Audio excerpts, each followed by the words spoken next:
So hello dear students, welcome back to this session of ICT virtual classroom. ICT virtual classroom के session में आप सभी का एक बार फिर से स्वागत है। आज की क्लास में बात करने जा रहे हैं क्लास 10 साइंस सब्जेक्ट के ऊपर, कक्षा 10 विषय विज्ञान के ऊपर। अपनी प्रीवियस क्लासेस में जो चीज़ें हमने कवर अप करी थी डियर स्टूडेंट्स, उनको ही करेंगे सीखना कंटिन्यू। होमवर्क में मैंने आपको कुछ क्वेश्चंस दिए थे, उनको पहले सॉल्व करेंगे, फिर हम आगे की चीज़ों को आज की क्लास में देखेंगे। तो उम्मीद करता हूँ आप सबके सब फिट फाइन हेल्दी होंगे, बिल्कुल रेडी होंगे क्लास के लिए। चलिए आज की क्लास को स्टार्ट करते हैं। अपना पूरा ध्यान सामने स्क्रीन पर बनाकर रखिएगा। हम चलते हैं स्मार्ट बोर्ड की स्क्रीन पर। चलिए प्यारे बच्चों, तो मैंने आपको कुछ क्वेश्चन दिए थे होमवर्क के लिए, ठीक है। इनको अब यहाँ पर आंसर्स आपने लिखे होंगे, ठीक है। तो मैं हल्का सा आपको डिस्क्रिप्शन दे देता हूँ किस तरीके से आपने आंसर लिखे होंगे। डिस्पर्जन क्या है, विक्षेपण क्या है? एक घटना है जिसमें प्रकाश जो है अपने 7 अवयवी वर्णों में टूट जाता है। मतलब व्हाइट लाइट जो है अपने 7 कॉन्स्टिट्यूएंट पार्ट से, 7 कॉन्स्टिट्यूएंट कलर से जिससे मिलकर के व्हाइट लाइट बनी होती है, वो उनमें ही टूट जाती है। इसको हम कहते हैं डिस्पर्जन ऑफ लाइट। प्रकाश का अवयवी वर्णों में विभाजन, splitting of light into constituent particles. Spectrum की बात करें, स्पेक्ट्रम क्या होता है? जो 7 रंग हैं, बैंड ऑफ 7 कलर, जो 7 अवयवी इसके वर्ण होते हैं, VIBGYOR, violet, indigo, blue, green, yellow, orange, red. इसको क्या कहते हैं? इस बैंड को क्या कहते हैं? स्पेक्ट्रम कहते हैं। और इंद्रधनुष का बनना हमने कैसे समझाया था? जैसे यहाँ प्रिज्म होता है, जैसे यहाँ प्रिज्म होता है, वैसे वहां पर पानी की बूंद होती है। पानी की बूंद में से आप देखते हैं प्रकाश का विक्षेपण भी होता है, ठीक है। परावर्तन भी होता है। सबसे पहले अपवर्तन, फिर आंतरिक परावर्तन, इंटरनल रिफ्रैक्शन,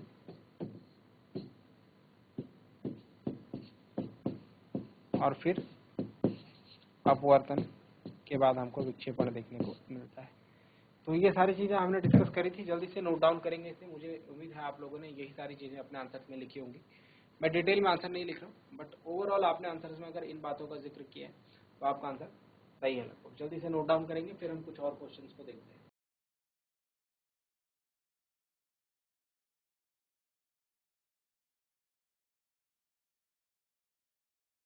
चलिए, तो इसी सीरीज में हम कुछ नए क्वेश्चंस को आज देखते हैं, कुछ नए पार्ट्स को आज देखते हैं आज की क्लास में।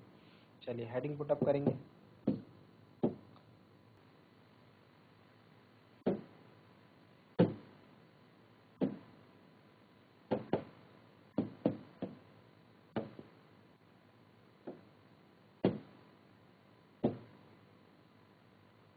आज हम कुछ क्वेश्चन देखेंगे।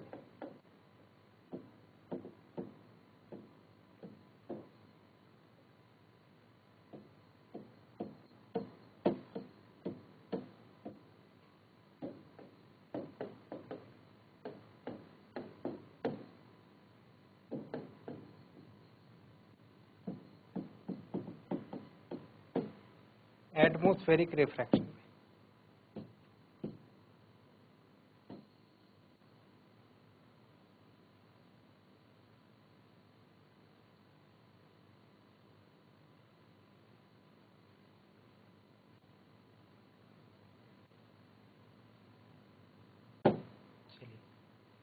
एटमॉस्फेरिक रिफ्रैक्शन को आज की क्लास में हम लोग कवर अप करेंगे।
तो यहाँ पर कुछ 2-3 पॉइंट्स आपको ध्यान में रखने हैं, लिखने हैं।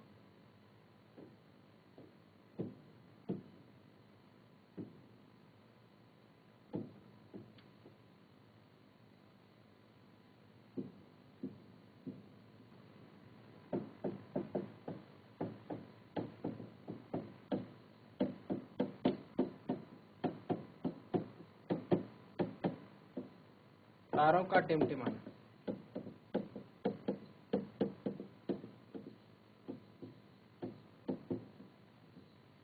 Twinkling of stars. ठीक है, डिस्कशन हमने इसके ऊपर करा हुआ है, तो एक एक क्वेश्चन आपके सामने।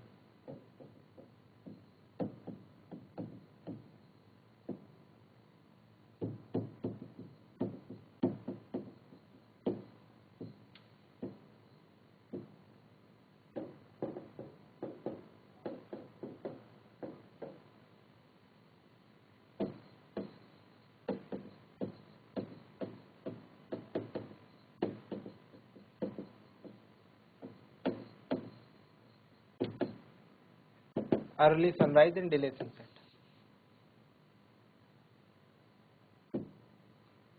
तो मैं चाहता हूँ आप इन दोनों के बारे में अपने पॉइंट्स लिखिए। ठीक है, इंपॉर्टेंट क्वेश्चन है, एग्जाम में अक्सर पूछे जाते हैं। जो चीज़ें हमने डिस्कस करी थी उन्हें यहाँ पर एक्सप्लेन करें। मैं आपको टाइम देता हूँ उसको करने के लिए, 3 मिनट का टाइम रहेगा। ठीक है, 3 मिनट में आपको दोनों क्वेश्चन के आंसर लिखने होंगे। चलिए जल्दी से नोट डाउन करें और अपने अपने हिसाब से इनको लिखने का, अपने अपनी भाषा में इसको लिखने का प्रयत्न करें। तो चलिए डियर स्टूडेंट्स, आई होप यहाँ तक की बातें आपको समझ में आई होंगी। तो आप लोगों ने जो आंसर लिखा होगा इसमें, ठीक है, उसको ही हम लोग यहाँ पर देखते हैं क्या क्या इंपॉर्टेंट चीज़ें आपको इसमें लिखनी है। ठीक है, और किस तरीके से अपना आंसर जो है एक्सप्लेन आपको करना है। चलिए, सबसे पहले बात करें तारों का टिमटिमाना, है ना। जो भी ये प्रोसेस है इसमें आप एक चीज़ ज़रूर एक्सप्लेन करेंगे कि किस तरीके से जो वायुमंडलीय अपवर्तन है ना, उसके कारण क्या है, उसके कारण क्या होता है। उसके कारण हमको देखने को मिलता है कि जो चीज़ें आपको इसमें लिखनी है। ठीक है, मैं डिटेल में तो नहीं लिख रहा, आपको सबसे पहले वायुमंडलीय अपवर्तन को समझाना है। वायुमंडलीय अपवर्तन में आप ये समझाएंगे, एटमॉस्फेरिक रिफ्रैक्शन में आप ये समझाएंगे कि जो तारे हैं, तारों से हमारी आंख तक आने जो प्रकाश आता है उसके बीच में हमको मीडियम्स में जो है चेंज देखने को मिलता है ना। कहीं पर जो मीडियम है वो ज़्यादा रेयर होता है, कहीं पर डेंसर होता है, कहीं पर सघन होता है, कहीं पर विरल होता है। अपवर्तन के इस चेंज की वजह से जो हमारी आंखों में जो प्रकाश आता है वो अपवर्तित होता रहता है। क्या होते रहता है भाई, रिफ्रैक्ट होते रहता है। और जो प्रकाश की मात्रा है हमारी आंख में, जो लाइट आती है उसकी जो इंटेंसिटी है वो कम ज़्यादा बदलती रहती है, कम ज़्यादा होती रहती है, बदलती रहती है। प्रकाश की मात्रा जो है वो बदलती रहती है। ठीक है, इस वजह से हमको जो है तारे टिमटिमाते हुए प्रतीत होते रहते हैं। बस इतनी बातें आपको इसमें लिखनी है। ठीक, नेक्स्ट अगर बात करें आपको विलंबित सूर्यास्त, अग्रिम सूर्योदय और विलंबित सूर्यास्त में अगर लिखना है तो आपने इसमें जो चीज़ें लिखी होंगी उसमें आपको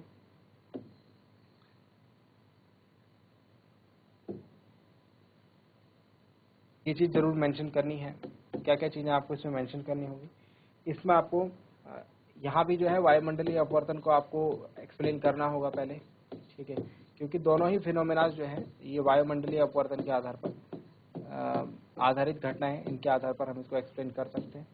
सेकेंड चीज़ आप ये बताएंगे कि जो क्षैतिज है, क्षैतिज से सूर्य की पोजीशन ऊपर रहती है नीचे रहती है। तो अगर बात करें अग्रिम सूर्योदय के केस में तो जो हॉरिजन है, हॉरिजन से नीचे रहता है सूरज, बट हमको दिखता है फिर भी। और विलंबित सूर्यास्त में हॉरिजन के नीचे रहता है सूरज, लेकिन फिर भी हमको अपने आंखों के सामने दिखता है। तो ये बात आप इसे मेंशन करेंगे। ठीक है, और इस वजह से जो है हमको क्या देखने को मिलता है, अग्रिम सूर्योदय और विलंबित सूर्यास्त देखने को मिलता है। तो अगर आपने ये सारी चीज़ें इनमें मेंशन करी है दैट मीन्स कि आपका आंसर जो है लगभग सही है। ठीक है, और अपनी लैंग्वेज को और अच्छा बनाइए आप लिखने के लिए, ताकि आपका आंसर जो है ज़्यादा इफेक्टिव हो सके। जल्दी से नोट डाउन करेंगे डियर स्टूडेंट्स। जल्दी से नोट डाउन करेंगे इसे।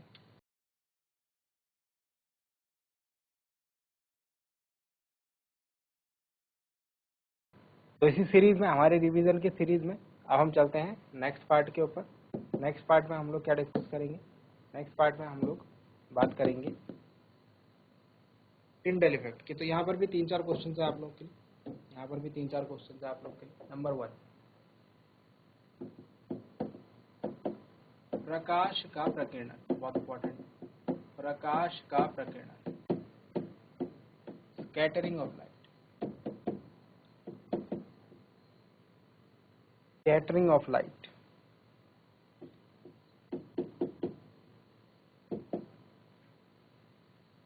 के अलावा सेकंड पॉइंट आपको जो इसमें मेंशन करना है, टिंडल इफेक्ट, टिंडल प्रभाव, ये भी अगर इम्पोर्टेंट है। एग्जाम में कई बार जो है ये पूछा गया है। रिसेंट कुछ टाइम में आई थिंक ये सिलेबस से आउट था, इस वजह से नहीं पूछा गया, बट सिलेबस में इंक्लूड होते साथ ही हमारे लिए इम्पोर्टेंट क्वेश्चन है। और स्वच्छ आकाश का रंग नीला क्यों होता है?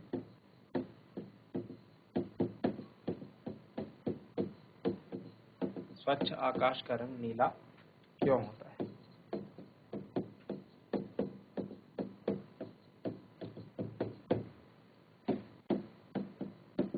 क्लियर स्काई जो होता है appears blue white. Note down करेंगे क्वेश्चन को। क्वेश्चन थोड़ा सा लेंथी है, थोड़ा डिटेल में लिखना होता है इनमें, ठीक है, बट आप बहुत ज़्यादा डिटेल में नहीं लिखें, ओवरव्यू जो है क्वेश्चन का समझा दें। क्वेश्चन को करने के लिए मैं आपको 4 मिनट का टाइम देता हूँ। जल्दी से क्वेश्चन को नोट डाउन करेंगे और इनके आंसर से लिखेंगे। चलिए जल्दी से करेंगे इस काम को, फिर हम इस क्वेश्चन के सॉल्यूशंस को देखते हैं। चलिए, आई होप यहाँ तक की बातें आप लोगों ने नोट डाउन करी होंगी। तो वन बाय वन हम इन प्रोसेस को समझते हैं, एक के बाद एक हम इन घटनाओं को समझते हैं। देखिए, प्रकाश का प्रकीर्णन क्या होता है? जब प्रकाश किसी ऐसे रास्ते से गुजरता है जहाँ पर कुछ ऐसे कण आते हैं जो प्रकाश को फैला देते हैं, जो प्रकाश किरण को क्या कर देते हैं? फैला देते हैं। तो इस घटना को हम क्या कहते हैं? प्रकाश का प्रकीर्णन कहते हैं। क्या कर लेते हैं? फैला देते हैं, ठीक है।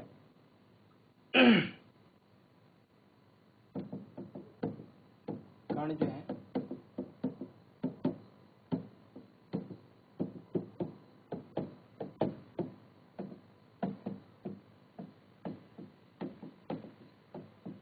फैला देते हैं, इसको हम कहते हैं स्कैटरिंग ऑफ लाइट, ठीक है।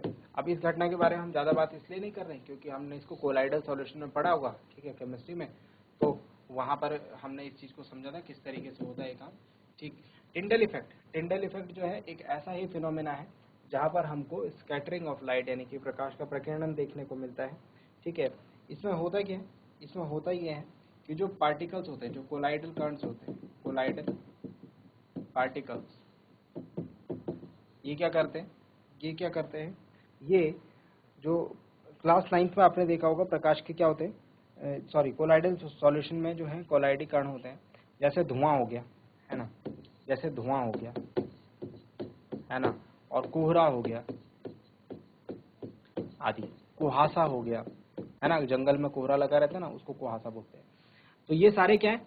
इनके अंदर जो पार्टिकल्स होंगे ये कोलाइडल पार्टिकल्स होते हैं। तो ये क्या करते हैं? ये टिंडल प्रभाव की घटना को दर्शाते हैं।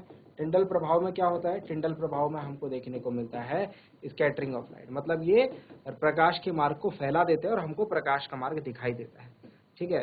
तो जो धूल के कण हो गए, जो धुआं हो गया, कोहरा हो गया, इनके अंदर जो पार्टिकल्स हैं, इनके अंदर जो कण हैं, ये क्या करते हैं? जब प्रकाश के रास्ते में आएंगे, लाइट के पाथ में आएंगे, तो ये क्या कर देंगे? लाइट के पाथ को फैला देंगे, जिसकी वजह से हमको जो है लाइट का पाथ देखने को मिलता है। अब आप सोचिए, सुबह सुबह जब आपके घर में सुबह सुबह धूप आती है, उस वक्त देखें आप खिड़की से जो धूप आती है आपके कमरे में, उसमें आपको बिल्कुल रास्ता उसका दिखाई देता है, वो किरण आपको आपके कमरे में आती हुई दिखाई देती है। अगर झाड़ू लग रहा हो उस दौरान, है ना, या फिर सफाई हो रही हो घर में उस टाइम, तो जो धूल उठती है वो क्या करती है? वो कोलाइडल पार्टिकल्स का काम करती है और जो आपके घर में जो सूर्य का प्रकाश आ रहा है उसके रास्ते को फैला देती है, तो आपको जो है उसका रास्ता जो है साफ साफ दिखाई देता है, ठीक है। तो टिंडल इफेक्ट जो है ऐसी प्रोसेस है। स्वच्छ आकाश का रंग नीला क्यों होता है? स्वच्छ आकाश का रंग नीला इसलिए होता है, देखेंगे इसको समझिए। स्वच्छ आकाश का रंग नीला होने के पीछे एक कारण ये है, देखिए जो सनलाइट है, जो सूर्य का प्रकाश है, आप लोगों ने इसमें क्या लिखा होगा, जो सनलाइट है जब ये हमारे आंखों में पहुंचती है तो बीच में क्या आता है भाई, बीच में आता है वायुमंडल, एटमॉस्फेयर, ठीक है, और उसके बाद एटमॉस्फेयर से होते हुए हमारी आंखों में, हमारी आईज में एंटर करते हैं। बोलो बात सही है नहीं है। अब इस वायुमंडल में क्या होते हैं, इस वायुमंडल में होते हैं कण, वायुमंडलीय कण, पार्टिकल्स होते हैं। ये पार्टिकल्स क्या काम करते हैं, ये पार्टिकल्स जो है इस सूर्य के प्रकाश में उपस्थित कौन कौन से रंग होंगे, लाल रंग होंगे, नीला रंग होगा। तो ये क्या करते हैं, नीले रंग को ज्यादा स्कैटर करते हैं, नीले रंग को स्कैटर करते हैं, नीले रंग को फैला देते हैं। नीले रंग को फैला देने के कारण हमारी आंखों में जो लाइट पहुंचती है वो ज्यादा क्या पहुंचती है, ब्लू कलर की पहुंचती है, ठीक है। नीले रंग को फैला देने के कारण हमारी आंखों में जो है जो लाइट पहुंचती है वो ब्लू कलर की पहुंचती है। इस वजह से हमको जो है स्वच्छ आकाश का रंग नीला दिखाई देता है। छोटी तरंग दैर्ध्य, कम वेवलेंथ होती है नीले रंग के प्रकाश की। तो ये बातें जो है जल्दी से आप नोट डाउन कीजिए, बहुत इंपॉर्टेंट है, ठीक है। अगर हम देखेंगे कि अगर हम पृथ्वी से बाहर चले जाएं, वायुमंडल से बाहर चले जाएं, तो हमको क्या देखने को मिलेगा, वहां पर नीला रंग नहीं देखने को मिलेगा, वहां पर प्रकीर्णन नहीं होता है, तो हमको आकाश जो है काला दिखाई देता है। तो इसमें ही एक क्वेश्चन पूछा जाता है कि जो अंतरिक्ष यात्री होता है उसको जो है आकाश का रंग काला क्यों दिखाई देता है और हमें नीला क्यों दिखाई देता है, क्योंकि हम वायुमंडल से होते हुए हमारी आंखों में प्रकाश आ रहा है और जो वायुमंडल के कण होते हैं वो नीले रंग के प्रकाश को स्कैटर कर देते हैं। सूर्य की रोशनी में सारे रंग के प्रकाश, 7 रंग के प्रकाश होते हैं, है ना। तो जब वो सारे हमारी आंखों में एंटर करेंगे तो व्हाइट दिखेगा, लेकिन जब उसमें से कोई सा भी एक हमको ज्यादा या कम मात्रा में हमारी आंखों में लाइट पहुंचेगी तो हमको वही कलर की चीज दिखेगी। ऐसा ही होता है जब हमारी आंखों में नीले रंग का जो प्रकीर्णित प्रकाश है जब वो ज्यादा प्रवेश करता है तो हमको आकाश का रंग नीला दिखता है। चलिए नोट डाउन करेंगे जल्दी से इस बातों को, जल्दी से नोट डाउन करें प्यारे बच्चों। सो डियर स्टूडेंट्स, उम्मीद करते हैं आज की क्लास में आपको जो बातें बताई गई हैं वो आपकी समझ में आई होंगी, आपको इंटरेस्टिंग लगी होंगी और साथ ही साथ आपने नोट डाउन भी उनको किया होगा। ये भी उम्मीद करते हैं घर से आप इन चीज़ों को एक बार रिवाइज करके जरूर लाएंगे। मिलते हैं अगली क्लास में ऐसे ही किसी इंपॉर्टेंट और इंटरेस्टिंग टॉपिक के साथ। क्लास से जुड़े रहने के लिए आप सभी का बहुत बहुत धन्यवाद। Thank you very much and have a nice day.